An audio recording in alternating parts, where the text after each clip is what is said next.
Hey, hi everyone. Welcome to our channel Commerce Education by CA. This is Darshan Jain this side. I hope everyone is doing good.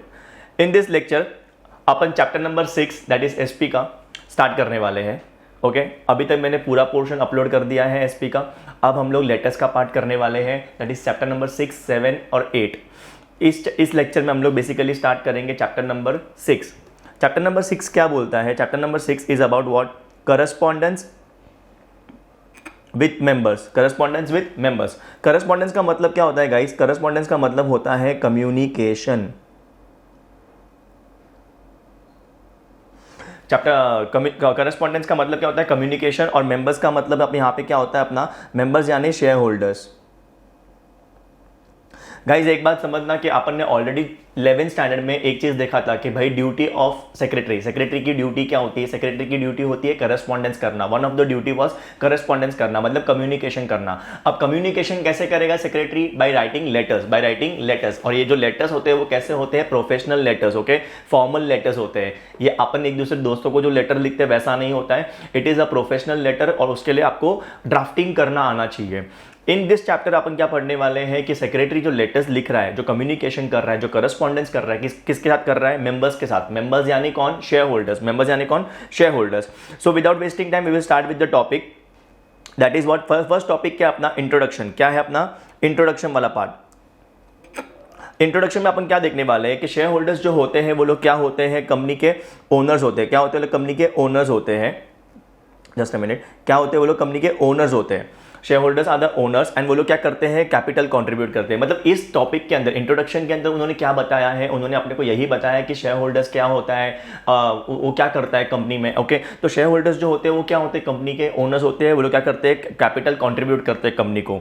अब secretary जो है वो CEO है company का. क्या है? CEO. CEO मतलब यहाँ पे सीईओ मतलब एज पर कंपनी लॉ वाला सीईओ नहीं बोला है. सीईओ मतलब main officer. He is a main officer. तो वो जो होता है सेक्रेटरी जो होता है, ही कम्स इनटू कॉन्टैक्ट. वो कॉन्टैक्ट में आता है किसके साथ? With all the members. सारे मेंबर्स के साथ वो कैसे कॉन्टैक्ट करता है? Through correspondence. थ्रू करस्पॉन्डेंस माने यहाँ पे लेटर्स के माध्यम से. सेक्रेटरी जो है वो सीईओ है और वो सब मेंबर्स के साथ कैसे करस्पॉन्डेंस कैसे कॉन्टैक्ट में आता है? करस्पॉन्डेंस के माध्यम से. करस्पॉन्डेंस का मतलब होता है लेटर्स के माध्यम से. सेक्रेटरी जो है वो क्या है? He is a link between the directors and the members. मतलब सेक्रेटरी जो है वो डायरेक्टर और मेंबर के बीच में एक ब्रिज है, एक लिंक है. आप समझ रहे हो? इन विच के secretary has to communicate. Secretary को कम्युनिकेट करना पड़ता है. क्या कम्युनिकेट करना पड़ता है? डिसीजंस ऑफ द मैनेजमेंट कौन करता है? डायरेक्टर लोग जो भी डिसीजन लेते हैं वो सेक्रेटरी क्या करता है? उन डिसीजंस को एंड अन्य कोई भी इंफॉर्मेशन, अदर इंफॉर्मेशन जो भी होती है वो मेंबर्स तक पहुंचाता है. कैसे? लेटर्स के माध्यम से. कैसे? लेटर्स के माध्यम से. एक चीज इंपॉर्टेंट यहां पे ध्यान देना कि लेटेस्ट का जो टॉपिक है वो इंपॉर्टेंट है. एग्जाम में कंपलसरी 8 मार्क के लिए आएगा बोर्ड एग्जाम में, तो आपको ध्यान देना है. ठीक है? तो सेक्रेटरी जब भी लेटर लिखता है मेंबर को, तो at that point of time he need to be very cautious, careful. मतलब वो कॉशियस मतलब सावधानी के साथ लेटर लिखना चाहिए. आड़ा ऐसे वैसे लैंग्वेज, मतलब रूड लैंग्वेज और ये सब नहीं चलेगा. You have to write the letters in a very very very careful manner. ठीक है? मेंबर्स को. सो इंट्रोडक्शन पैराग्राफ में तो यही बताया था कि शेयर होल्डर्स क्या करते हैं वगैरह, सेक्रेटरी कैसे कॉन्टैक्ट में आता है, secretary is a link between the management and the members, and वो क्या कम्युनिकेट करता है मेंबर को कि डिसीजन, मैनेजमेंट ने जो भी डिसीजंस लिया है या फिर मैनेजमेंट के अंदर कोई भी अदर इंफॉर्मेशन है जो मेंबर्स तक पहुंचानी चाहिए, तो वो सब वो इंफॉर्मेशन क्या करता है? करस्पॉन्डेंस के माध्यम से, दैट इज लेटर्स के माध्यम से पहुंचाता है. कहां तक? मेंबर्स तक. अब नेक्स्ट अपना टॉपिक आता है जो कि इंपॉर्टेंट है. मतलब इसके ऊपर आपको एग्जाम में क्वेश्चन आ सकता है 5 मार्क का, या 5 मार्क का क्वेश्चन एग्जाम में आ सकता है कि क्या प्रिकॉशंस लेना चाहिए एक सेक्रेटरी ने जब वो लेटर लिख रहा है मेंबर को. मतलब precautions that a secretary needs to take when he is corresponding with the members, like when is communicating with the members. तो सबसे पहली चीज आपको समझना है कि देखो सेक्रेटरी जो है, सेक्रेटरी वो बहुत सारे ओकेजन्स पे, वेरियस ओकेजन्स पे करस्पॉन्ड करता है, मतलब लेटर्स लिखता है मेंबर को. तो जब भी वो लेटर लिखता है मेंबर को, सेक्रेटरी जब भी लेटर लिखता है मेंबर को, दैट इज शेयर होल्डर को, तो उसने क्या करना चाहिए? He should give due respect. मतलब ड्यू रिस्पेक्ट मतलब क्या? अच्छी लैंग्वेज से लेटर लिखना चाहिए मेंबर्स को और कंप्लीट और करेक्ट इन्फॉर्मेशन पहुंचानी चाहिए. कंप्लीट एंड करेक्ट इन्फॉर्मेशन पहुंचानी चाहिए. और एक बहुत इंपॉर्टेंट बात बताता हूँ, लेटर्स लिखना जितना अपने को आसान लगता है उतना आसान नहीं है. सेक्रेटरी के लिए एक चैलेंजिंग टास्क होता है. कैसा होता है? चैलेंजिंग टास्क होता है. एंड एक चीज को मेक श्योर करनी पड़ती है कि लेटर्स ऐसा नहीं कि कोई भी लिख देगा. It requires a lot of skills, knowledge and technique. Letter को ड्राफ्ट करने के लिए बहुत सारी स्किल्स की जरूरत होती है, अच्छी इंग्लिश आनी चाहिए, अच्छा ग्रामर होना चाहिए, वर्ड्स अच्छे यूज करने चाहिए, सही वर्ड यूज करने चाहिए। Okay, so in which case ये सब बताया गया है। अब ये सवाल क्या है? सवाल बहुत सिंपल है कि क्या प्रिकॉशन, मतलब क्या सावधानी रखनी चाहिए एक सेक्रेटरी को जब वो मेंबर को लेटर लिख रहा है, जब वो एक शेयर होल्डर को लेटर लिख रहा है कोई भी रीजन से। तो पहली चीज तो क्या बोला गया है? पहली चीज बोली गई है कि करेक्ट इंफॉर्मेशन होनी चाहिए। क्या होनी चाहिए? करेक्ट इंफॉर्मेशन होनी चाहिए। करेक्ट इंफॉर्मेशन का मतलब क्या होता है गाइस? कि जो भी आप लेटर में जो भी इंफॉर्मेशन दे रहे हो मेंबर को, तो आपको वो सब इंफॉर्मेशन जो होनी चाहिए वो करेक्ट होनी चाहिए, वो अप टू डेट होनी चाहिए। कैसे होनी चाहिए? करेक्ट होनी चाहिए, अप टू डेट होनी चाहिए, and just a minute, correct होनी चाहिए, अप टू डेट होनी चाहिए, एंड फैक्चुअल इंफॉर्मेशन होनी चाहिए, मतलब सत्य के बेसिस पे होनी चाहिए। तो due care should be taken. जब भी मेंबर लोग जो है, जब भी सेक्रेटरी जो है, अगर लेटर के अंदर कोई फैक्ट लिख रहा है या कोई फिगर लिख रहा है लेटर के अंदर, तो उसने ड्यू केयर मतलब सावधानी के साथ वो फिगर लिखनी चाहिए, बिकॉज आपके फिगर के बेसिस पे जो शेयर होल्डर है वो डिसीजन लेने वाला है अपना। So in which case you should make sure के सेक्रेटरी शुड मेक श्योर क्या कि वो correct and up to date information दे एंड फैक्चुअल इंफॉर्मेशन दे, मतलब कुछ भी हवेबाजी नहीं चलेगी वहां पे, ठीक है। एंड जब भी वो फिगर कुछ इंसर्ट करने वाला है लेटर में, तो उसने बहुत सावधानी से करना चाहिए वो। नेक्स्ट आता है अपना क्या? Lucid language. ल्यूसिड लैंग्वेज का मतलब क्या आता है? ल्यूसिड लैंग्वेज होती है कि इजी टू अंडरस्टैंड। आप ऐसी लैंग्वेज में लेटर लिखो कि जो आसानी हो मेंबर को पढ़ने के लिए।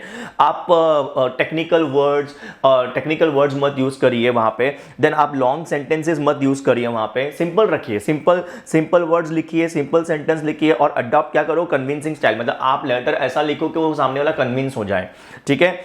और एक और बात सबसे इंपॉर्टेंट कि टेक्निकल लैंग्वेज मत यूज करना। ल्यूसिड लैंग्वेज का मतलब होता है easy to understand. Next point क्या और जाता है? Prompt response. इंपॉर्टेंट पॉइंट है, ध्यान देना। प्रॉम्प्ट रिस्पांस मतलब क्या? इमीडिएट रिस्पांस, मतलब इमीडिएट रिस्पॉन्ड करना चाहिए।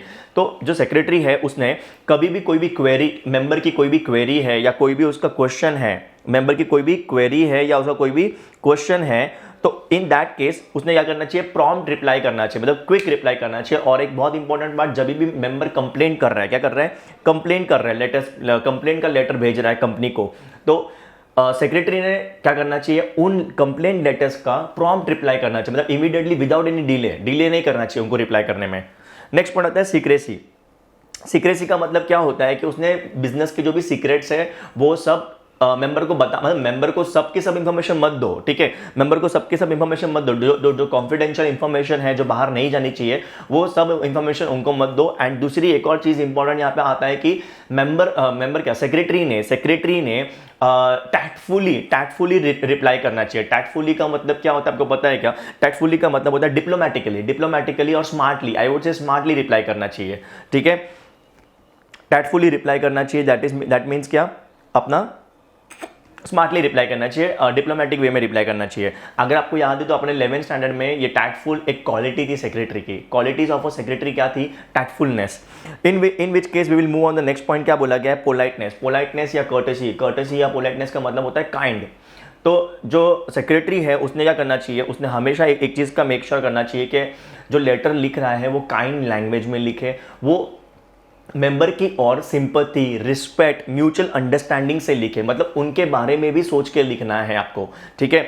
आपको सिंपैथी देनी है। एंड एक और चीज सबसे इंपॉर्टेंट, रूड लैंग्वेज जो होती है, रूड और rough language should be strictly avoided. It should be strictly avoided. Rude language rude language को स्ट्रिक्टली अवॉइड करना पड़ेगा।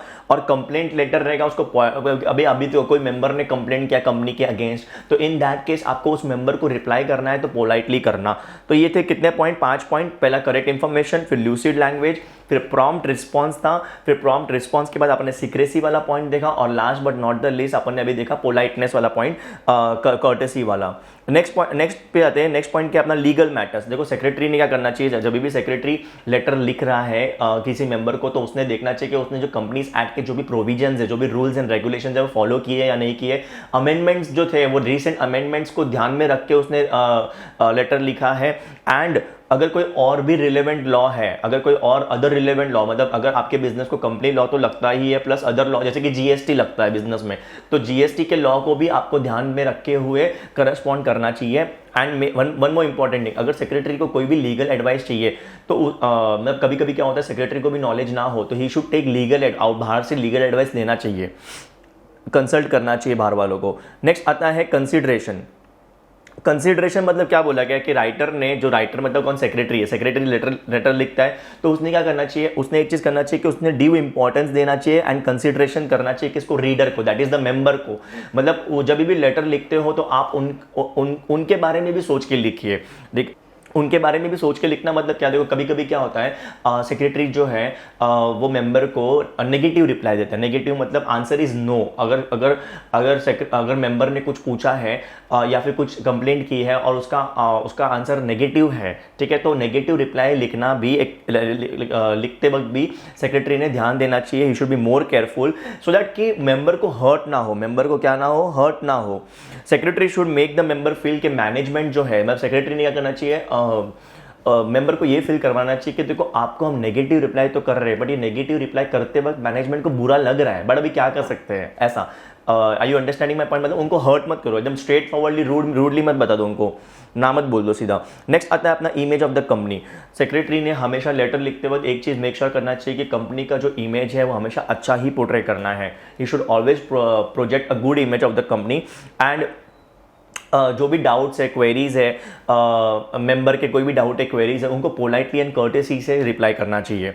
ठीक है, तो ये थे पॉइंट्स के, ये क्या था आंसर, आपको पहले ये समझना, ये आंसर क्या था कि सेक्रेटरी ने जब लेटर लिखते वक्त दिमाग में क्या रखा, क्या पॉइंट्स को रखना चाहिए। लेटर को पोलाइटली लिखना है, जो हम लोग इन्फॉर्मेशन दे रहे हैं वो correct and up to date information देनी चाहिए। देन लैंग्वेज ल्यूसिड होनी चाहिए। ल्यूसिड मतलब ईजी टू अंडरस्टैंड लैंग्वेज में लिखो। लॉ फॉलो किया है कि नहीं वो चेक करो। ठीक है, तो ये सब पॉइंट्स आपको याद रखने पड़ेंगे।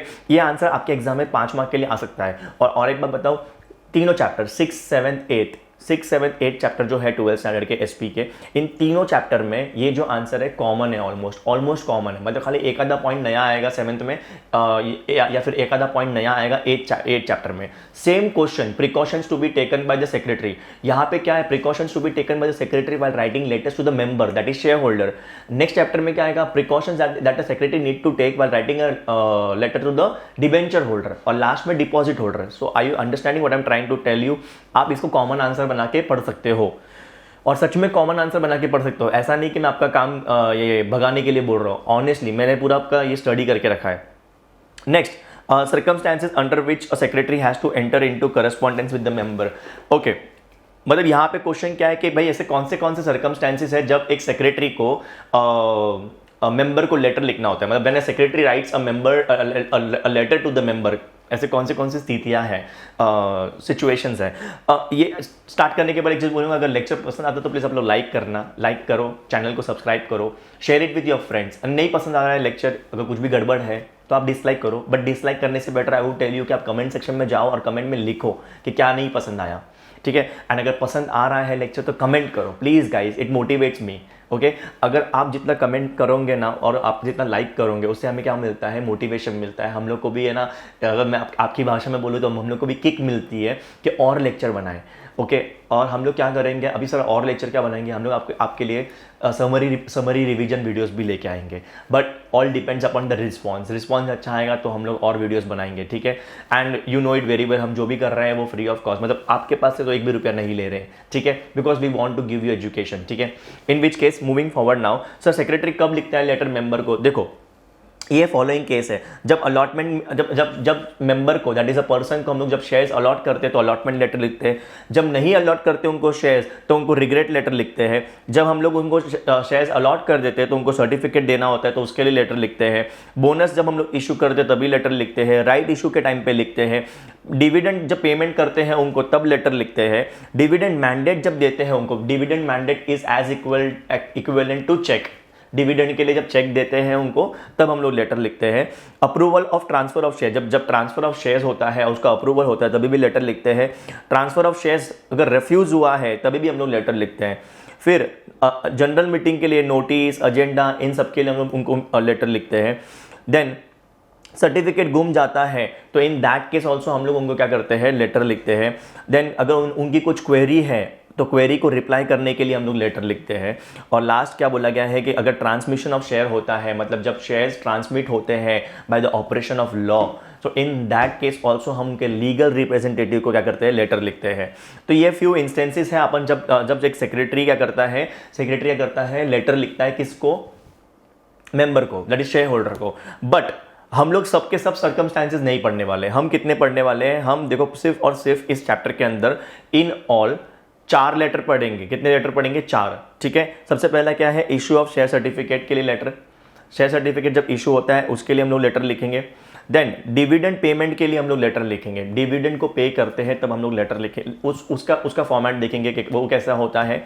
देन अब वो जो पेमेंट ऑफ डिविडेंड है वो 2 तरीके से होता है। आप उसको डिविडेंड वारंट के थ्रू कर सकते हो, अगर आपने फिजिकल शेयर्स लिए हैं, फिजिकल शेयर्स लिए, इलेक्ट्रॉनिक नहीं लिए। इलेक्ट्रॉनिक मतलब ऑनलाइन शेयर्स नहीं खरीदे आपने अपस्टॉक्स के माध्यम से शेयर्स नहीं खरीदे, आपने फिजिकली शेयर्स खरीदे हैं, तो in that case dividend warrant जाता है। अगर आपने अपस्टॉक्स दैट इज ऑनलाइन के माध्यम से आपने शेयर्स खरीदे हैं तो आपको जो डिविडेंड है वो इलेक्ट्रॉनिकली पे होगा आपके अकाउंट के अंदर, तो उसका लेटर हम लोग देखेंगे। फिर बोनस शेयर्स इशू करने का लेटर देखेंगे और क्वेरी को कैसे रिस्पॉन्ड करते हैं उसका लेटर हम लोग देखने वाले हैं। So moving on to the next part, that is what specimen. हम लोग लेटर स्टार्ट करेंगे, बट लेटर स्टार्ट करने के पहले मुझे आपको ना इसका फॉर्मेट बताना पड़ेगा। क्या बताना पड़ेगा? फॉर्मेट, लेटर का फॉर्मेट है ये ना 11th स्टैंडर्ड का टॉपिक है। आपको अगर याद आता रहेगा तो ये 11th स्टैंडर्ड का टॉपिक है, अगर आपने देखा रहेगा तो मैंने इसकी वीडियो भी डाली हुई है यूट्यूब पे। 11th स्टैंडर्ड का 9th चैप्टर का टॉपिक है। ठीक है। अब ये क्या है? बिजनेस जो लेटर लिखते हैं, सेक्रेटरी जो लेटर लिखता है किसको, चाहे वो शेयर होल्डर को लिखे, चाहे वो डिबेंचर होल्डर को लिखे, चाहे वो डिपॉजिट होल्डर को लिखे, किसी को भी लिखे, फॉर्मेट तो यही रहने वाला है। फॉर्मेट तो यही रहने वाला है सबके लिए। इस फॉर्मेट को मैं आपको बोलूंगा दिमाग में फिट कर दो, दिमाग में फिट कर दो। अब सर कैसे फिट करना है ध्यान देना। सबसे पहली चीज क्या आती है? हेडिंग। क्या आती है? हेडिंग आती है। हेडिंग के अंदर कंपनी का नाम आता है और उसका एड्रेस आता है। क्या आता है? नाम आता है, एड्रेस आता है। देन कंपनी का एड्रेस तो आ गया, फिर उसकी सिटी आती है, कौन से सिटी में है वो कंपनी, कौन सी जगह पे है वो कंपनी। ठीक है। वो होने के बाद आपको लिखना होता है सिन नंबर। ये पूरा फर्स्ट पार्ट है। वेट अ मिनट, ये पूरा फर्स्ट पार्ट है, ये फर्स्ट पार्ट है। मैं इसको पूरे को फर्स्ट पार्ट बोलूंगा, ध्यान देना। ये फर्स्ट पार्ट में क्या क्या आता है? बिजनेस कंपनी का नाम, उसका एड्रेस, उसकी सिटी, देन सिन नंबर। सिन नंबर मतलब कंपनी का जो कॉर्पोरेट आइडेंटिफिकेशन नंबर होता है वो आता है। उसके बाद आपको क्या लिखना है? टेलीफोन नंबर लिखना है कंपनी का, फैक्स नंबर लिखना है, ईमेल आईडी लिखना है और वेबसाइट लिखना है। शांति से, ध्यान से, वापस से नाम हम देख लिया आपने, एड्रेस देख लिया आपने, देन सिटी देख लिया, सिटी के बाद सिन नंबर, सिन नंबर क्या? टेलीफोन, फिर फैक्स, फैक्स के बाद क्या आता है? ईमेल और वेबसाइट। Is that clear? देखो ना, अगर आप लॉजिकली भी जाएंगे ना तो ध्यान से देखना, पहले क्या आया? टेलीफोन आया, फिर फैक्स मशीन आई, बरोबर है कि नहीं, फिर ईमेल और वेबसाइट। समझ रहे आपको? इन विच केस अभी नेक्स्ट पार्ट क्या आता है अपना? Point number that is 2, that is date. Date आएगा, आपको ये सब ऐसे का ऐसा ही लिखना है। डेट के बाद क्या आता है? Reference number. क्या आता है? Reference number. रेफरेंस नंबर के बाद क्या आता है? एड्रेस, जिसको हम लोग लेटर लिख रहे हैं, जिस मेंबर को हम लेटर भेज रहे हैं उसका एड्रेस आएगा। उसके एड्रेस के बाद हम लोग क्या करेंगे? सब्जेक्ट लिखेंगे। क्या लिखेंगे? सब्जेक्ट। और सब्जेक्ट के बाद आएगा सैल्यूटेशन। सैल्यूटेशन मतलब ग्रीटिंग, डियर सर वगैरह वगैरह। अगर आपको ये पूरा लेटर एकदम डिटेल में समझना है ये फॉर्मेट, तो आप 11th स्टैंडर्ड का चैप्टर नंबर 9 देखो, 11th स्टैंडर्ड का चैप्टर नंबर 9 देख लो, वीडियो अपलोडेड है। ठीक है। नेक्स्ट आता है बॉडी ऑफ लेटर। ये आपके लिए बहुत बहुत बहुत क्रूशियल है, बहुत क्रूशियल है। सर क्यों? क्योंकि ये बॉडी ऑफ लेटर है। इस बॉडी ऑफ लेटर के 3 पार्ट होते हैं। सबसे पहला ए होता है, ए जो होता है वो इंट्रोडक्शन होता है। बी होता है मेन पैराग्राफ, मेन पैराग्राफ मतलब डिटेल्स, यहाँ पे डिटेल्स आएंगे। फिर नेक्स्ट आता है, अच्छा अगर नीटली लिखना है तो मैं नीटली लिखता हूँ, कुछ बच्चे बोलते हैं हैंडराइटिंग समझता नहीं है।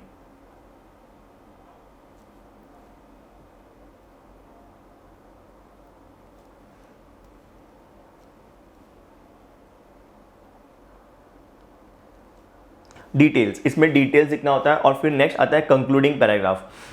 कंक्लूडिंग पैराग्राफ हम लोग थैंक यू बोलते हैं और फिर खत्म करते हैं। लेकिन फिर अपना आता है कॉम्प्लीमेंट्री क्लोजर, सिग्नेचर आएगा सेक्रेटरी का, फिर एंक्लोजर। एंक्लोजर माने क्या? एंक्लोजर माने ये कि लेटर के साथ हमने और क्या दिया है, लेटर के साथ हमने और क्या और कोई डॉक्यूमेंट दिया है लेटर के साथ, सब एंक्लोजर आता है। और फिर आता है सीसी। सीसी माने क्या? कि इसकी एक कॉपी, इस लेटर की एक कॉपी हमने और किसको दी है। Are you getting my point? जैसे कि अपन जब किसी दुकानदार के पास कोई चीज़ खरीदते हैं तब वो बिल बनाता है, जब वो बिल बनाता है तो नीचे कार्बन कॉपी रखता है, तो आपको मेन बिल देता है और नीचे कार्बन कॉपी वाला जो कॉपी है उसके पास रहता है। वैसे ये लेटर की एक मेन कॉपी आपको दी जाएगी एंड जो दूसरी कार्बन कॉपी रहेगी वो और किसी और को जा रही है। अगर जा रही है तो किसको जा रही है तो वो यहाँ पे लिखना, मेंशन करना पड़ता है। ये होने के बाद मूविंग फॉरवर्ड हम लोग क्या करने वाले हैं, अभी हम लोग लेटर स्टार्ट करेंगे डिस्कस करना। एक एक लेटर हम लोग स्टार्ट करेंगे डिस्कस करना। आई होप आपको फॉर्मेट समझा रहेगा। फॉर्मेट एक बार अच्छे से दिमाग में फिट कर दो, फिर आपके लिए सारे लेटर्स ईजी हो जाएंगे। देखो हर लेटर में दो से तीन पॉइंट चेंज होते हैं। 2 से 3 पॉइंट चेंज होते हैं मतलब सर बहुत सिंपल सी बात है।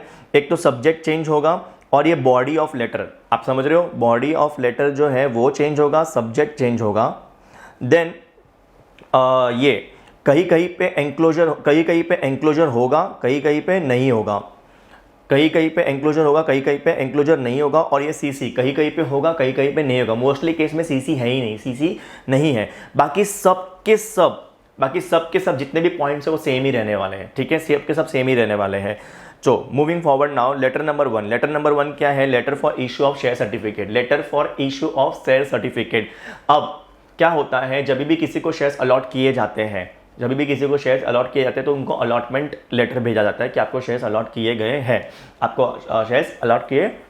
हैं, इन विच केस जब उनको शेयर्स अलॉट किए जाते हैं, तब वो जो मेंबर है वो क्या करेगा, वो कंपनी को लेटर लिखेगा कि मुझे आप शेयर सर्टिफिकेट दो, मुझे आप शेयर सर्टिफिकेट दीजिए करके, बराबर है।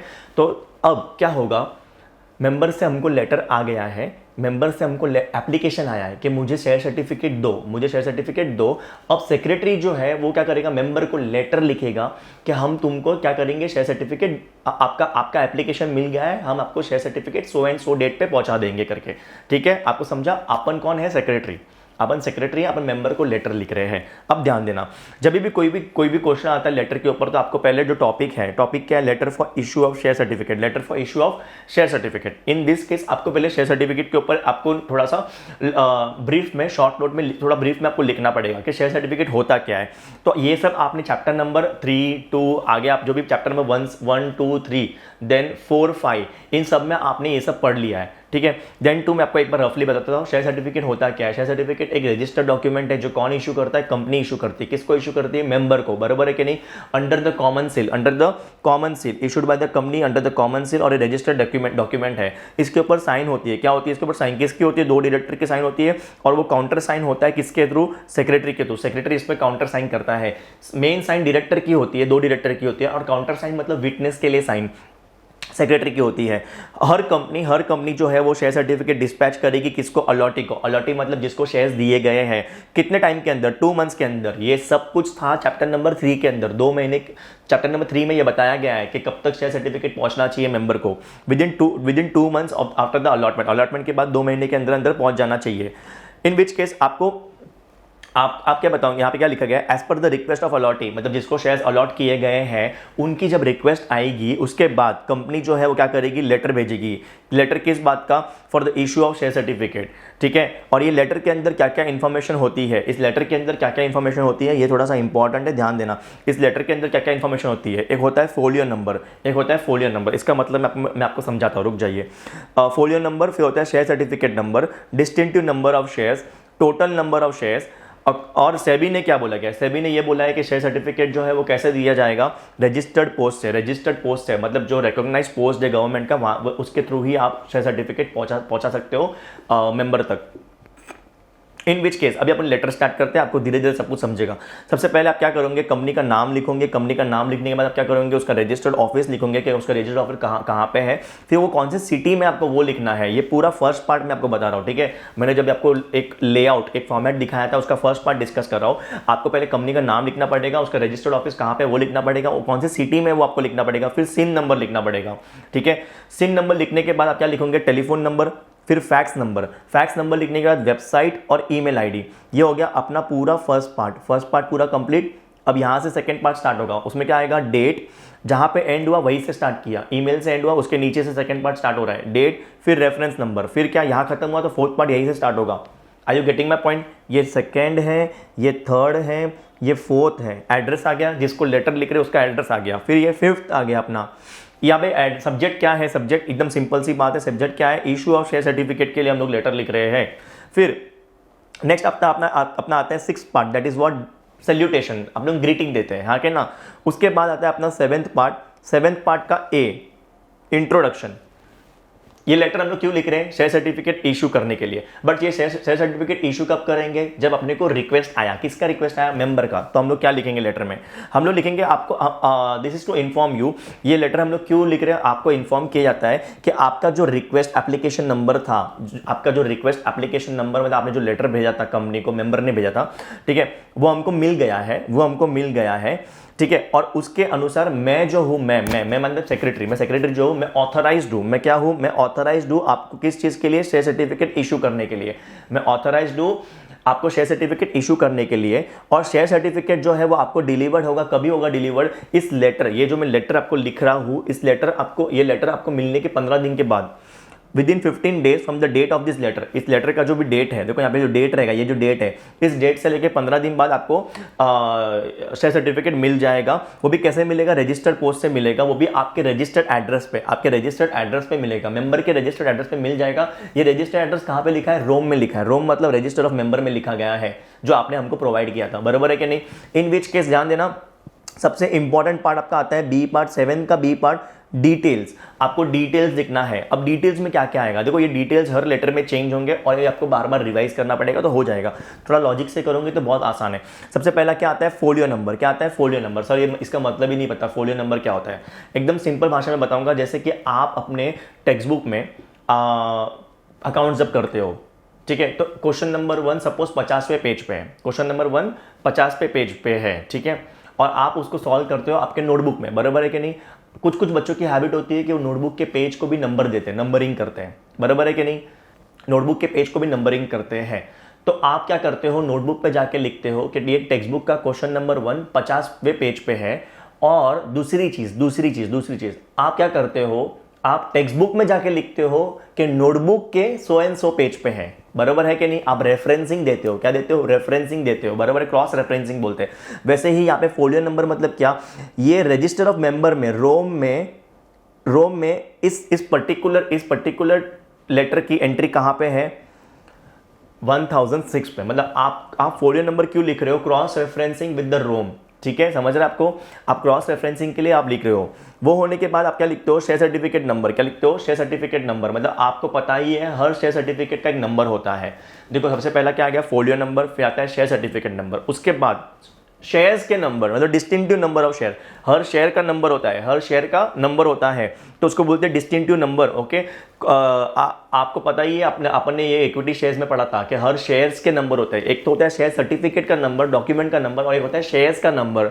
ठीक है, और फिर अपन लास्ट में लिखेंगे टोटल नंबर ऑफ शेयर्स, कितने शेयर्स उनको अलॉट किए गए हैं, मतलब कितने शेयर्स उनके हैं। ठीक है, इन विच केस यहाँ पे लास्ट में उन्होंने को ये सी पार्ट है, 7th का सी पार्ट क्या बोलता है? थैंकिंग वाला पार्ट, कि ये हमारा हमेशा it will always be our endeavour मतलब we will always try hard कि आपको हम बेस्ट सर्विस दें, और हर वक्त हम आपको बेस्ट सर्विस देंगे। ठीक है, फिर ये 7th पार्ट होने के बाद 8 आता है, 8 में हम लोग थैंकिंग करते हैं। ठीक है, और 9th आता है साइन वाला पार्ट। यहाँ पे 10th वाला पार्ट और 11th वाला पार्ट, 10th वाला पार्ट क्या था? एंक्लोजर, और 11th वाला पार्ट क्या था? सीसी। ये दोनों भी इस लेटर में नहीं है, इस लेटर में नहीं है। मैं आपको जहाँ जहाँ है और जहाँ जहाँ नहीं है मैं बताते जाऊँगा। तो ये था आपका पहला लेटर, जहाँ पे क्या था? शेयर सर्टिफिकेट इशू किया है करके, सॉरी, शेयर सर्टिफिकेट के लिए अप्लाई किया है किसने? मेंबर ने। उसको हम लोग रिस्पॉन्ड कर रहे हैं कि आपको आपका एप्लीकेशन हमको मिल गया है, आपको share certificate so and so date पे मिल जाएगा। आई होप आपको समझा रहेगा। यहाँ पे आपको हर लेटर में एक चीज़ ध्यान देना है, दैट इज 7th वाले पार्ट में, और 7th के 3 पार्ट होते हैं, ए, बी और सी। हमेशा बी वाला पार्ट जो रहेगा 7th का बहुत इंपॉर्टेंट है, डिटेल्स वाला पार्ट। ठीक है, okay, moving on to the next letter. Next letter क्या है अपना? पेमेंट ऑफ डिविडेंड के बारे में है। तो यहाँ पे आपको स्टार्ट जब भी करना है, एक चीज़ बोलता हूँ, अगर लेटर में मार्क्स चाहिए तो आपको मैं बताता हूँ वैसे ही करना। स्टार्ट में जब भी जो भी लेटर रहेगा उसके बारे में थोड़ा इन्फॉर्मेशन दे दो। अभी डिविडेंड के ऊपर लेटर है तो डिविडेंड का थोड़ा सा इन्फॉर्मेशन दे दो। और ये जो इन्फॉर्मेशन है आपको चैप्टर नंबर 10 में मिलेगा कि डिविडेंड के बारे में। अभी यहाँ पे क्या है? डिविडेंड का मतलब बताना है कि डिविडेंड क्या होता है। डिविडेंड क्या है? It is a portion of profit. It is a portion of profit, मतलब प्रॉफिट का हिस्सा है जो हम क्या करते हैं? हम डिस्ट्रीब्यूट करते हैं किसको? शेयर होल्डर्स को। ठीक है, which we distribute to the share holders. And dividend कितने प्रकार के होते हैं? 2 प्रकार के होते हैं। एक होता है फाइनल डिविडेंड जो साल खत्म होने के बाद मिलता है, और एक होता है इंटरिम डिविडेंड जो क्या होता है? साल के बीच में मिलता है। साल खत्म होने तक हम लोग वेट नहीं करते, हम लोग बीच में ही दे देते हैं। ठीक है, डिविडेंड जो है वो कैसे दिया जाता है? डिविडेंड वारंट के थ्रू देते हैं, या फिर इलेक्ट्रॉनिक मोड के थ्रू भी हम दे सकते हैं। कैसे दे सकते हैं उसको? डिविडेंड हम लोग कैसे दे सकते हैं? इलेक्ट्रॉनिक मोड में भी दे सकते हैं और डिविडेंड वारंट के थ्रू भी दे सकते हैं। अब डिपेंड करता है, आपने फिजिकल शेयर्स बाई किए हैं तो आपको फिजिकली डिविडेंड मिलेगा। और फिजिकली मतलब क्या, आपने क्या किया, आप कंपनी में जाके शेयर्स, पहले के टाइम पे ये होता था, अभी ये नहीं होता है, अभी इलेक्ट्रॉनिक ही होता है, ठीक है। तो डिविडेंड वारंट जो फिजिकली होगा और ये इलेक्ट्रॉनिक मोड में होगा। ओके, आगे बढ़ता हूं मैं। और ये किसको मिलेगा, सिर्फ रजिस्टर्ड शेयर होल्डर को मिलेगा, जो डिविडेंड के हकदार हैं, जो डिविडेंड के हकदार है, सबको नहीं मिलता है, ठीक है। In which case moving forward, अभी क्या आता है डिविडेंड के बारे में आपको मैं क्या बताऊं कि डिविडेंड जो है, फाइनल डिविडेंड जो है वो कौन डिक्लेयर, पहले तो कौन डिसाइड करता है, बीओडी करता है, बट अप्रूव कौन करता है, शेयर होल्डर करता है, ये आपको लिखना पड़ेगा। फिर दूसरी बात इंटरिम डिविडेंड के बारे में बताना पड़ेगा। पहली बात अपने इसकी बता दी डिविडेंड के बारे में। फिर आप इंटरिम डिविडेंड के बारे में बताओ, इंटरिम डिविडेंड कौन डिसाइड करता है, बोर्ड करता है, डिक्लेयर कौन करता है, बोर्ड ही करता है, ठीक है। फिर आपको बताना है कि कितने टाइम के अंदर डिविडेंड मिलना चाहिए, एक बार डिक्लेयर कर दिया उसके बाद 30 दिन के अंदर मिलना चाहिए, कितने दिन के अंदर मिलना चाहिए, 30 दिन के अंदर मिलना चाहिए। फिर जो भी आपको देखो सेक्रेटरी जो है वो लेटर लिखता है, सेक्रेटरी जो क्या करता है वो लेटर लिखता है, लेकिन वो किसके इशारों पे लेटर लिखता है, बीओडी के इशारों पे। तो आपको हमेशा बोलना पड़ेगा, जो भी इंस्ट्रक्शन आपको बोर्ड ने दी है उस अनुसार सेक्रेटरी क्या करेगा, लेटर लिखेगा, किसको, शेयर होल्डर को। अब इस लेटर के अंदर कौन सी इंफॉर्मेशन होती है, इस लेटर के अंदर ये कौन सा लेटर है, डिविडेंड का लेटर है, इसके अंदर कौन सी इंफॉर्मेशन होती है, detail information about the payment of dividend, such as क्या, कितने इक्विटी शेयर्स है उनके पास, जो भी मेंबर है उसके पास कितने इक्विटी शेयर्स है, उसका डिविडेंड वारंट का नंबर क्या है, अगर फिजिकली डिविडेंड दे रहे हैं, मतलब डिविडेंड वारंट के थ्रू दे रहे हैं, तो इन दैट केस उसका डिविडेंड वारंट का नंबर क्या है, उसका टोटल डिविडेंड का अमाउंट कितना होता है, टैक्स अगर कुछ है, टीडीएस माने टैक्स अगर कुछ है तो कितना टैक्स कटने वाला है, और नेट अमाउंट कितनी उसको हाथ में मिलने वाली है, और उसके शेयर्स का number, distinctive number of shares, मतलब उसके शेयर्स का जो नंबर होता है, जैसे मैंने आपको पीछे बताया था शेयर्स का भी नंबर होता है, ठीक है।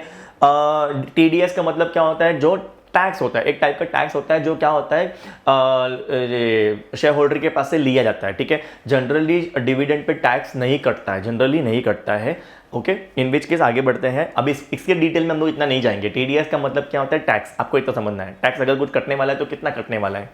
अभी पहला अपन क्या देखेंगे, सबसे पहला अपन देखेंगे payment of dividend through dividend warrant. हम लोग डिविडेंड वारंट वाला लेटर पढ़ेंगे पहले। सब के सब पॉइंट सेम है, पहला पॉइंट सेम है, पूरा का पूरा सेम है, फोन, फैक्स, वेबसाइट, ईमेल, फिर डेट, फिर रेफरेंस नंबर, सब कुछ सेम है। फिर फोर्थ अपना क्या आता है, एड्रेस। यहाँ पे क्या चेंज होता है, क्या चेंज होगा, अपना सब्जेक्ट चेंज होगा। यहाँ पे सब्जेक्ट क्या है, पेमेंट ऑफ डिविडेंड, लेकिन कैसे दे रहे हैं, थ्रू डिविडेंड वारंट, ठीक है। नेक्स्ट अपना आता है 6 पार्ट, ये भी सेम है, डियर सर, डियर मैडम, जो लिखना लिख लो, ठीक है। डिपेंड करता है आपने क्या नाम लिखा यहाँ पे, अगर यहाँ पे नाम फीमेल है तो फिर मैडम आएगा, हाँ, ये अभी लॉजिकल चीज़ आपको दिमाग में रखनी पड़ेगी। इन विच केस आगे बढ़ते हैं। अब अपना आता है 7th पार्ट आता है। 7th का फर्स्ट क्या आएगा, इंट्रोडक्शन। 7th का फर्स्ट पार्ट क्या आता है, इंट्रोडक्शन। यहाँ पे इंट्रोडक्शन क्या लिखा गया है, इंट्रोडक्शन लिखा गया है कि देखो मुझे बीओडी ने इंस्ट्रक्ट किया है कि आप तक ये बात पहुंचाई जाए, आप तक ये बात पहुंचाई जाए। क्या, कौन सी बात पहुंचानी है, देखो यहाँ पे अपन जो डिविडेंड की बात कर रहे हो, फाइनल डिविडेंड की बात कर रहे हैं, ठीक है, फाइनल डिविडेंड की बात। और फाइनल डिविडेंड कहाँ पे डिक्लेयर होता है, एजीएम में। तो यहाँ पे क्या बोला गया है कि मुझे बीओडी ने ये इंस्ट्रक्ट किया है कि आप तक ये बात पहुंचाई जाए कि 31वीं एजीएम में, कौन सी, आप कोई भी एजीएम लिख दो, कि 31वीं एजीएम जो हुई थी, कब हुई थी वो लिखना है, आपको डेट लिखना है। उसमें फाइनल डिविडेंड जो है वो इतने रुपए का पर शेयर और इतने फेस वैल्यू वाले शेयर्स जो थे वो अप्रूव हो गया है मेंबर्स के माध्यम से। देखो मैंने आपको बताया था, फाइनल डिविडेंड जो मेंबर्स डिसाइड करते हैं। आपको ये ध्यान रखना है, लेटर में अगर इंटरिम डिविडेंड के ऊपर क्वेश्चन आया तो आप यहाँ पे मेंबर नहीं लिखोगे, अप्रूव कौन करेगा, इंटरिम डिविडेंड, बीओडी, ठीक है। इज दैट क्लियर, क्योंकि इंटरिम डिविडेंड सजेस्ट भी बीओडी करता है और डिक्लेयर भी बीओडी करता है। इज दैट क्लियर, आगे बढ़ते हैं। और ये डिविडेंड कौन से साल का है वो भी आपको मेंशन करना पड़ेगा। आपको ये बी पार्ट में आपको ये बताना पड़ेगा कि देखो, बी पार्ट नहीं, सॉरी, ये ए पार्ट ही चल रहा है। आपको ए पार्ट के अंदर ये भी बताना पड़ेगा कि आपकी कंपनी ने जितने भी रूल्स, जो रेगुलेशंस है डिविडेंड के ऊपर, जो आप चैप्टर नंबर 10 में पढ़ते हो, वो सब के सब फॉलो किए हैं। जो भी रूल्स है डिक्लेरेशन ऑफ डिविडेंड को, पेमेंट ऑफ डिविडेंड को लेके, वो सब फॉलो किए हैं आपकी कंपनी ने। इन विच केस आपको यहाँ पे फिर नेक्स्ट बी पार्ट आता है 7 का, दैट इज डिटेल्स। आपको डिटेल्स देना पड़ेगा। अब डिटेल्स में क्या देना है, register folio number, again the same, folio number मतलब क्या होता है आपका रेफरेंस नंबर के उस रजिस्टर में इसकी एंट्री कहाँ पे है। नेक्स्ट, कितने शेयर्स हेल्ड किए हैं, कितने शेयर्स हेल्ड किए मेंबर ने, उसके शेयर्स के डिस्टिंक्टिव नंबर, शेयर्स के नंबर जो होते हैं वो। Then dividend warrant, dividend warrant का नंबर क्या है, जो डिविडेंड वारंट उसको जिस डिविडेंड वारंट से देखो डिविडेंड वारंट क्या होता है, एक चेक टाइप ही होता है, एक डॉक्यूमेंट होता है जो लेके मेंबर क्या करेगा, बैंक में जाएगा और बैंक को बोलेगा मुझे डिविडेंड दे दो। ठीक है, कंपनी ने मुझे डिविडेंड वारंट दिया है, वो डिविडेंड वारंट लेके मेंबर कहाँ पे जाएगा, member will go to the bank and accordingly he will claim his dividend. आगे बढ़ते हैं। डिविडेंड वारंट नंबर लिखने के बाद ग्रॉस डिविडेंड, टोटल डिविडेंड कितना बनता है उसका, अगर टैक्स है तो टैक्स कुछ कट जाएगा तो कटने दो। फिर उसके बाद नेट डिविडेंड कितना मिलना चाहिए उसको, वो अपने को लिखना है। आपको ये पूरा डिटेल्स दिमाग में रखना है, काफ़ी सारे पॉइंट्स तो सेम ही है, जैसे कि folio number, distinctive number, number of shares held, देखो ये सब पॉइंट सिमिलर है, पीछे भी थे यहाँ पे भी है। ठीक है, डिविडेंड वारंट नंबर यहाँ पे नया आया है, आपको ध्यान देना पड़ेगा। ग्रॉस डिविडेंड ये भी नया आया है, बट आगे भी आएगा, डोंट वरी, तो आपको याद हो जाएगा। ग्रॉस डिविडेंड, फिर टीडीएस अगर कुछ है तो कटेगा, और फिर नेट डिविडेंड, नेट अमाउंट कितना मिलेगा। डिविडेंड वारंट जो है हमने अटैच किया है, आप सुन रहे हो इन्होंने क्या बोला, डिविडेंड वारंट हमने अटैच किया है। अटैच किया मतलब एंक्लोजर आएगा, अटैचमेंट है मतलब एंक्लोजर आएगा, ये लॉजिक है, समझ रहा है कि नहीं। अगर आप लेटर के साथ कोई और चीज दे रहे हो, लेटर के साथ आप अगर कुछ और चीज भी दे रहे हो तो वो अटैचमेंट आएगा, एंक्लोजर आएगा। आप डिविडेंड वारंट को डिटैच करिए, और परफोरेटेड लाइन मतलब क्या, वो आती है ना टुकड़े टुकड़े वाली लाइन, जिसको हम कट कर सकते हैं, है कि नहीं। फिर यहाँ पे ये अपना सी पार्ट था 7th का, और फिर आप क्या करोगे, आपका 8th पार्ट दैट इज आप थैंक करोगे, 9th पार्ट आप साइन करोगे, और ये 10th पार्ट यहाँ पे एंक्लोजर आया है। 11th वाला पॉइंट नहीं है, 11th मतलब सीसी वाला पॉइंट नहीं है, और सीसी वाला पॉइंट हर लेटर में है ही नहीं, डोंट वरी अबाउट इट। ठीक है, तो ये था लेटर आपका कौन सा, पेमेंट ऑफ डिविडेंड। लेकिन ये डिविडेंड कैसे दिया अपन ने, डिविडेंड वारंट के माध्यम से। नेक्स्ट अपना क्या आता है, अपन अगेन अभी अपन क्या करने वाले हैं, अभी भी अपन डिविडेंड के बारे में ही पढ़ने वाले हैं, बट ये डिविडेंड कौन सा है, इंटरिम है, और इसका पेमेंट कैसे होने वाला है, इलेक्ट्रॉनिक फॉर्म में, मतलब ईसीएस, एनईएफटी। आपको पता है एनईएफटी, ईसीएस बैंकिंग ट्रांजैक्शन जो होता है, ऑटोमेटिकली आपके अकाउंट के अंदर पैसा क्रेडिट हो जाएगा। इन विच केस आपको वापस से देखो, फर्स्ट सेकंड थर्ड पॉइंट तो सेम ही है आपके, ध्यान से देखना यहाँ पे, नाम, कंपनी का नाम, उसका एड्रेस, उसकी सिटी, उसका सिन नंबर, बराबर है। फिर फोन, फैक्स, वेबसाइट, ईमेल, पूरा का पूरा सेम। फिर डेट के बाद रेफरेंस नंबर है, सब कुछ सेम। फिर एड्रेस भी सेम रहेगा, देखो ये सेकंड, ये थर्ड, ये फोर्थ। फिर आता है आपका सब्जेक्ट, ये चेंज होगा, यहाँ पे ध्यान देना है। पेमेंट ऑफ इंटरिम डिविडेंड, किस चीज़ का पेमेंट है, इंटरिम डिविडेंड का, वो भी कैसे है, ईसीएस के माध्यम से, इलेक्ट्रॉनिक क्लियरिंग सर्विस, मतलब ऑनलाइन बेसिकली। फिर आता है 6 पॉइंट, वो भी सेम है, डियर सर, डियर मैडम, ठीक है, आप देखते जाइए। ये होने के बाद अपना आता है 7th पॉइंट, 7th का ए। इसमें अपन क्या करेंगे, इंट्रोडक्शन। इसमें अपन क्या बताएंगे कि देखो हमें आपको बड़ी खुशी के साथ ये खुशी के साथ आपको ये इन्फॉर्म कर रहे हैं कि बीओडी मतलब बोर्ड ऑफ डायरेक्टर ने कौन से मीटिंग में, जनरल मीटिंग में नहीं, बोर्ड मीटिंग में, कौन से मीटिंग में, बोर्ड मीटिंग में, बीओडी ने बोर्ड मीटिंग में जो कब हेल्ड हुई थी, इस डे पे हुई थी, इस तारीख पे हुई थी, उसमें हम लोग उस पे उन्होंने क्या किया, किसने, बीओडी ने इंटरिम डिविडेंड जो है ₹1 पर इक्विटी शेयर, ₹1 पर इक्विटी शेयर, जो कि फेस वैल्यू कितना है, ₹10 का, जिसकी फेस वैल्यू ₹10 की है, ये इशू किया गया है। और आपने जो हमको इंस्ट्रक्शन प्रोवाइड किए हैं, अकॉर्डिंग टू दैट, ऊपर जो डिविडेंड हमने आपको बताया, आपने मतलब मेंबर ने जो इंस्ट्रक्शन दिए हुए हैं कंपनी को, उसके अनुसार ऊपर जो डिविडेंड बताया है, ऊपर मतलब अफॉरसेड का मतलब होता है ऊपर जो डिविडेंड बताया, क्या डिविडेंड है, ₹1 पर शेयर, जो डिविडेंड का अमाउंट बताया है वो आपके बैंक में क्रेडिट किया जाएगा, आपके बैंक में क्रेडिट किया जाएगा। अब आपको ये भी बताना है अगेन कि आपकी कंपनी ने आपकी जो कंपनी है, मेंबर की जो कंपनी है, उन्होंने सारे रूल्स एंड रेगुलेशन डिविडेंड को लेके फॉलो किए गए हैं। फिर डिटेल्स देना है, 7th का बी पार्ट आ गया, वापस से डिटेल्स देना है। क्या देना है, डिटेल्स देना है वापस से। तब ध्यान देना, कितने इक्विटी शेयर्स उनके पास ऑलरेडी है रिकॉर्ड डेट पे। रिकॉर्ड डेट माने मतलब पता है क्या, जैसे कि कोई भी कंपनी या कोई कहीं पे भी ऑफर या सेल आता है, बराबर है कि नहीं, तो ऑफर या जो सेल होता है वो एक पीरियड के लिए लिमिटेड होता है, ठीक है। तो वैसे ही कंपनी जो डिविडेंड दे रही है, किसको दे रही है, शेयर होल्डर्स को, तो उनके पास क्या होना चाहिए, शेयर्स होना चाहिए। तो शेयर्स कब तक, एक पर्टिकुलर डेट देती है कि इस तारीख तक जिसके पास शेयर्स रहेंगे, और जितने शेयर्स रहेंगे इस तारीख पे, तो वो जो तारीख होती है उसको रिकॉर्ड डेट बोलते हैं।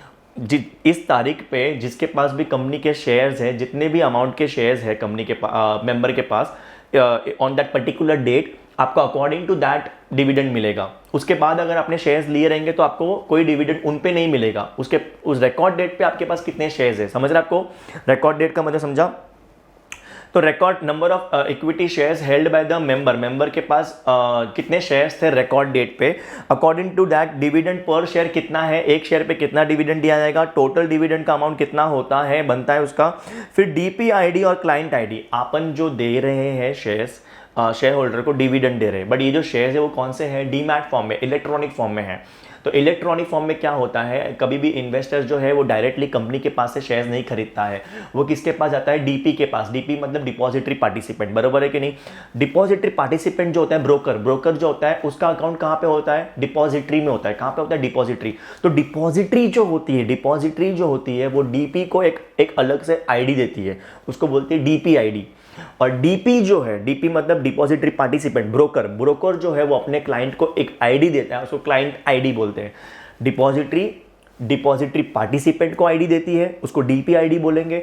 डिपॉजिटरी पार्टिसिपेंट अपने क्लाइंट को, माने इन्वेस्टर को, बराबर है कि नहीं, उसको एक आईडी देती है, उसको क्लाइंट आईडी बोलते हैं। तो उन दोनों की आईडी लिखी जाएगी, ठीक है। फिर डेट ऑफ रेमिटेंस, कब तक आपको दिया जाएगा आपका डिविडेंड, और कौन से बैंक अकाउंट वगैरह में आपका डिटेल्स देना पड़ेगा। तो ये सब डिटेल्स आपको भरना पड़ेगा।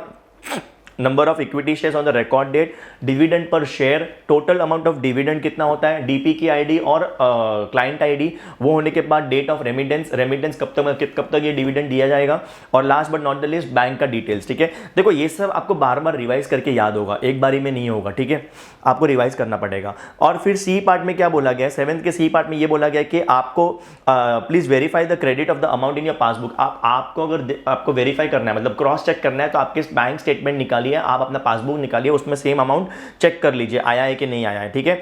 और यहाँ पे कुछ बताया गया कि इनकम टैक्स का प्रोविजंस है, देखो टीडीएस नहीं लगेगा करके ऐसा बताया गया रहेगा। No tax is to be deducted on the dividend, ठीक है।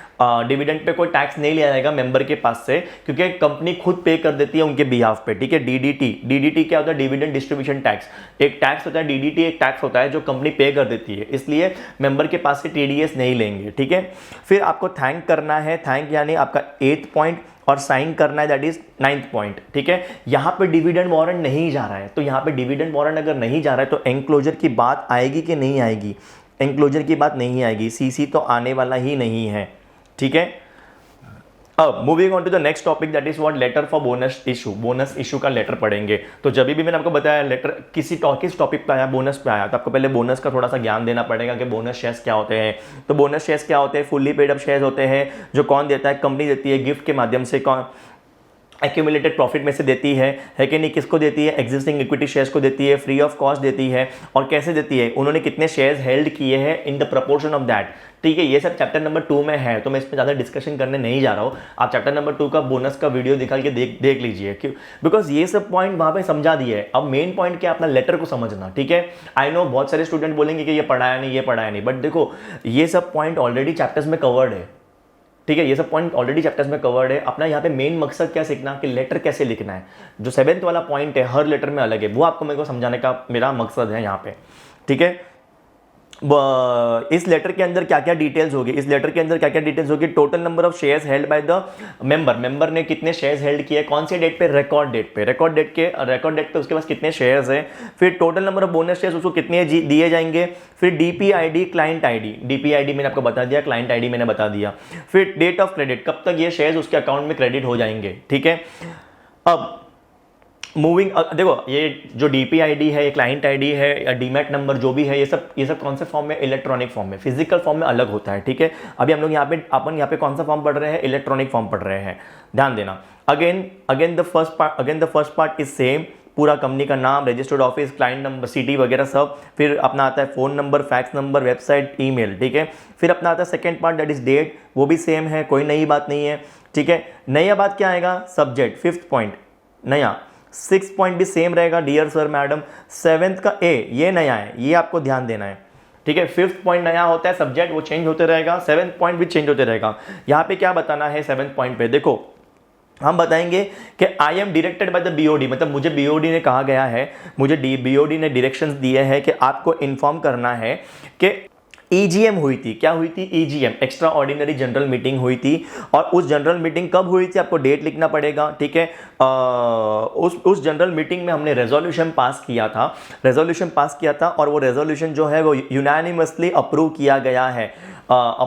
यूनानिमसली मतलब क्या? सब ने अप्रूव किया, सब मतलब सब ने अप्रूव किया, कोई भी जन अगेंस्ट नहीं गया, ठीक है। यूनानिमसली अप्रूव किया गया है, जो बीओडी ने रिकमेंडेशन दिए थे उसको अप्रूव किया गया है। और बोनस शेयर्स जो है वो इशू हुए इन द रेशियो। कौन से रेशियो में इशू हुए हैं ये आपको बताना पड़ेगा। ध्यान देना, यहाँ पे आप जो रेशियो लोगे 1:1 ही लेना। अगर क्वेश्चन में कुछ नहीं दिया है तो आप 1:1 लेना, क्योंकि आपके लिए इजी पड़ेगा, मैं बताऊंगा कैसे, ठीक है। That is 1 additional equity share for every equity share held on the record date. Record date जो है आपको लिखना पड़ेगा एग्जाम में। तो अभी आपको डिटेल्स वाला पार्ट में जाना है, डिटेल्स लिखना है। देखो मैंने आपको बता दिया कि आपको लेटर कैसा लिखना है, आपको ये बताना है कि बीओडी ने मुझे बताया है कि आपको इन्फॉर्म किया जाए। इन विच केस यहाँ पे डिटेल्स में क्या क्या आएगा कि कितने शेयर्स हेल्ड किए थे रिकॉर्ड डेट पे, फिर कितने बोनस शेयर्स इशू किए जाते हैं। देखो उसके पास रिकॉर्ड डेट पे कितने शेयर्स थे? 25, बरोबर है कि नहीं। रेशियो क्या था? 1:1, मतलब एक शेयर के बदले में एक बोनस मिलेगा, बरोबर है। तो 25 शेयर्स अगर होल्ड किए रहेंगे तो बोनस कितने मिलेंगे? 25, इसलिए बोलता हूँ 1:1 लिखना, ठीक है। आपको समझा मेरा पॉइंट? 1:1 मतलब क्या? एक शेयर के बदले में एक बोनस शेयर। तो कितने शेयर हेल्ड किए थे? 25 हेल्ड किए थे, तो इसलिए बोनस कितने मिलेंगे? 25 मिलेंगे। फिर अगेन डीपीआईडी, क्लाइंट आईडी, ठीक है। फिर credited to demat account number, वो ठीक है, वो तो अपन देख लेंगे, बट डीपीआईडी और क्लाइंट आईडी आपको लिखना है। फिर डेट ऑफ क्रेडिट, कौन से दिन पे ये क्रेडिट हो जाएगा आपके अकाउंट में। द कंपनी, आपको ये भी बताना पड़ेगा कि कंपनी ने सारे प्रोविजंस बोनस को लेके फॉलो किए हैं। फिर बोनस शेयर्स जो है वो पारी पासु मतलब इक्वल राइट्स मिलेंगे बोनस शेयर्स को भी। जो नॉर्मल इक्विटी शेयर्स है वही राइट्स बोनस शेयर्स को भी मिलेंगे। ये सब पॉइंट चैप्टर नंबर अपना 3 में कवर्ड है बोनस शेयर्स के अंदर। फिर अगेन आपका 8th पॉइंट सेम थैंक करना है, 9th पॉइंट सेम साइन करना है। और अपना 10th पॉइंट क्या होता है? अपना एंक्लोजर। यहाँ पे एंक्लोजर नहीं होगा क्योंकि इस लेटर के साथ अपन ने कुछ अटैच नहीं किया है। और 11th पॉइंट जो होता है अपना सीसी, वो भी नहीं होगा, ठीक है। तो ये है आपका बोनस शेयर्स वाला लेटर। बोनस के बाद आता है अपना क्वेरी का रिप्लाई लेटर। क्या आता है? क्वेरी का रिप्लाई लेटर। किसी मेंबर ने एक क्वेरी भेजी है कंपनी को, उसको हम रिप्लाई करेंगे। तो यहाँ पे क्या बोला गया है अभी इसके अंदर हम लोग को क्या लिखने का? क्या देखो, reply to the query of the member on low rate of dividend. मतलब क्या हुआ? किसी मेंबर ने बोला क्या हमको तो कम डिविडेंड मिला है बाबा, तो उसके लिए उसने क्वेरी रेस किया है कंपनी के अगेंस्ट कि कम क्यों दिया डिविडेंड, ठीक है। तो ये लेटर जो है मेंबर को भेजेंगे जो सेटिस्फाइड नहीं है कि with the respect of payment of dividend, member is not satisfied, तो उसको हम लोग उसको रिप्लाई भेजेंगे। उसने हमको लेटर लिखा, क्वेरी भेजा, तो हम उसको अभी रिप्लाई करेंगे। और after receiving complaint letter from the member, complaint letter जब मिलता है एक कंपनी को, उसके बाद क्या होता है? सेक्रेटरी जो है वो क्या करेगा? उसका रिप्लाई भेजेगा मेंबर को। उसमें सर उस लेटर में क्या लिखना है? उसको सेक्रेटरी रीजन देगा कि क्यों कम डिविडेंड दिया ये बार कंपनी ने, इन विच केस वापस लेटर देखो, वापस से सेम टू सेम पॉइंट्स अभी रिपीट होंगे। सर क्या पॉइंट रिपीट होंगे? फर्स्ट पार्ट पूरा का पूरा same, then second part same, third part भी सेम, रेफरेंस नंबर बराबर है, फोर्थ पार्ट भी सेम। आप एड्रेस सेम लिखते जाओ, कोई दिक्कत की बात नहीं है, एक्सेप्ट अगर क्वेश्चन में दिया रहेगा तो। क्वेश्चन में अगर एड्रेस दिया है तो आपको वही लिखना पड़ेगा। अगर क्वेश्चन में कोई डिटेल्स नहीं दी तो आप दोनों लेटर जो आप लिख रहे हो एग्जाम में, आपको देखो तीन आएंगे लेटर, उसमें से 2 लिखना है, ठीक है। और 8 मार्क के लेटर होते हैं, ठीक है। तो इन विच केस आपको एक चीज मेक श्योर करना है कि अगर क्वेश्चन में कुछ दिया ही नहीं है तो आप अपने मन से लेटर लिखो। मतलब जो भी इंफॉर्मेशन है आप घर पे से पढ़ के जा रहे हो वही दोनों लेटर में सेम लिख दो, एड्रेस सेम लिखो, चलेगा, कोई दिक्कत की बात नहीं है। लेकिन ये वाला पॉइंट आपका चेंज हो जाएगा, दैट इज 5th वाला पॉइंट सब्जेक्ट वाला, 6th वाला पॉइंट सेम रहेगा, 7th वाला पॉइंट स्टार्ट होता है यहाँ पे रीजनिंग। यहाँ पे क्या आता है? रीजनिंग। तो यहाँ पे अपन क्या करेंगे? देखो अपने को मेंबर से लेटर आया था, उसको कंप्लेंट थी, बराबर है। तो अपन उनको बोलेंगे कि आपका लेटर हमको मिल गया। मैं कौन हूँ? सेक्रेटरी। मैं सेक्रेटरी क्या बोलूंगा? आपका जो लेटर था वो मुझे मिल गया। Okay, inform you that the as per your letter, आपका जो लेटर मेरे को जो मिला था, कौन से डेट का लेटर आपका था, उस लेटर के अनुसार मुझे अथॉरिटी दी गई है आपके क्वेरी को सॉल्व करने के लिए, वो भी लो रेट ऑफ डिविडेंड के बारे में। जो कंपनी ने लो डिविडेंड लो दिया है उसके बारे में मुझे अथॉरिटी दी गई है आपकी क्वेरी सॉल्व करने के लिए, और अभी मैं आपको उसके रीज़न बताता हूँ कि क्यों डिविडेंड कम दिया गया था। डिविडेंड कम क्यों दिया उसके रीज़न मैं आपको बताता हूँ। तो पहला रीज़न क्या लिखा गया है कि लास्ट ईयर क्या हुआ था, फ्लड्स आई थी। ये कौन लिख रहा है? सेक्रेटरी लिख रहा है। किसको लिख रहा है? मेंबर को लिख रहा है कि लास्ट ईयर क्या हुआ था, फ्लड आई थी, और फ्लड आने की वजह से कंपनी की जो एक फैक्ट्री है जो माहिम में है, कहाँ पे? माहिम में है, वो अच्छी कंडीशन में नहीं है, वो ऑपरेट ही नहीं कर सके हम लोग उसको पूरी तरह से, उसको काम ही नहीं कर पाए वहाँ पे। तो due to such unavoidable circumstance, because of that circumstance के नेचुरल डिजास्टर हुआ था, कैलामिटी आई थी, कंपनी को बहुत नुकसान हुआ है, बहुत सारा पैसों का नुकसान हुआ है कंपनी को। अब ड्यू टू सच सर्कमस्टेंस इतना नुकसान हुआ है, इसलिए बीओडी ने क्या किया? BOD decided to transfer the ₹12.5 crore to general reserve. BOD ने क्या किया? डिसाइड किया कि कुछ प्रॉफिट में से कुछ हिस्सा कहाँ पे ट्रांसफर कर रहे हैं वो लोग? जनरल रिजर्व में ट्रांसफर कर, एक्यूमुलेटेड प्रॉफिट में रिजर्व कर रहे हैं, जो कि 50% ज़्यादा है नॉर्मली जो अपन करते हैं, which is 50% more than the normal amount transfer. Normally हम जितना ट्रांसफर करते हैं उससे 50% ज़्यादा किया है। क्यों किया है? क्योंकि देखो ये बार तो क्या हो गया, नेचुरल कैलामिटी आ गई and we were not prepared, but आगे के लिए तो प्रिपेयर्ड होना पड़ेगा, इसलिए हम लोगों ने क्या किया? प्रॉफिट में से ज़्यादा अमाउंट हम लोगों ने क्या किया? रिजर्व में जाके सेव कर दिया। ठीक है, होप आपको मेरे जो रीजंस है वो उससे आप सहमत हो कि इतना नुकसान हुआ था। ठीक है, नहीं बाढ़ आई थी उसके वजह से नुकसान हुआ तो कंपनी ने क्या किया? रिजर्व में से पैसा कहाँ पे डाल दिया? प्रॉफिट में से पैसा कहाँ पे डाल दिया? रिजर्व में डाल दिया, एक्स्ट्रा अमाउंट डाल दिया, सो दैट आगे के लिए हम लोग प्रिपेयर्ड रहे। ठीक है, तो आपको मेरे रीजंस जो है वो आपको सही लगे हो, आप उससे सेटिस्फाइड हो, एंड हम आपको अश्योर करते हैं कि कंपनी इस सिचुएशन से ओवरकम करेगी and deliver much better dividend in the upcoming years. आगे से अच्छा डिविडेंड दिया जाएगा। थैंक यू बोल दिया उसको। फिर अपन अपना लास्ट पार्ट पे जाते हैं, that is what yours faithfully, फिर साइन करेंगे। आप मेरे को बताओ यहाँ पे एंक्लोजर है कि नहीं है, क्योंकि यहाँ पे कुछ अटैच ही नहीं किया है। और 11th वाली बात क्या आती है अपने यहाँ पे? सीसी तो एक भी लेटर में नहीं था सर, है कि नहीं? हम लोगों ने देख लिया, हम लोग को समझ गया। तो ये थे आपके लेटर्स चैप्टर नंबर 6 के। आई होप आपको अच्छे से समझा रहेगा। वापस एक बार बताता हूँ, देखो आपको जो फॉर्मेट है वो अच्छे से याद करना है। फॉर्मेट में चेंजेस कहाँ पे आते हैं? मैं अगर सच्ची बताऊँ चेंजेस कहाँ पे आते हैं तो फिफ्थ पॉइंट पे, दैट इज सब्जेक्ट पे आते हैं। और कहाँ पे चेंजेस आते हैं? 7th वाले पॉइंट पे। 7th वाला जो पैराग्राफ है बहुत इंपॉर्टेंट है, उसके 3 पार्ट बनते हैं। एक तो होता है इंट्रोडक्शन, एक होता है डिटेल्स, और एक होता है क्या बोलते हैं? कंक्लूजन, कंक्लूड करते हैं उसको अपन। ठीक है, फिर आता है अपना चेंजेस कहाँ पे? कहीं पे एंक्लोजर है, कहीं पे एंक्लोजर नहीं है।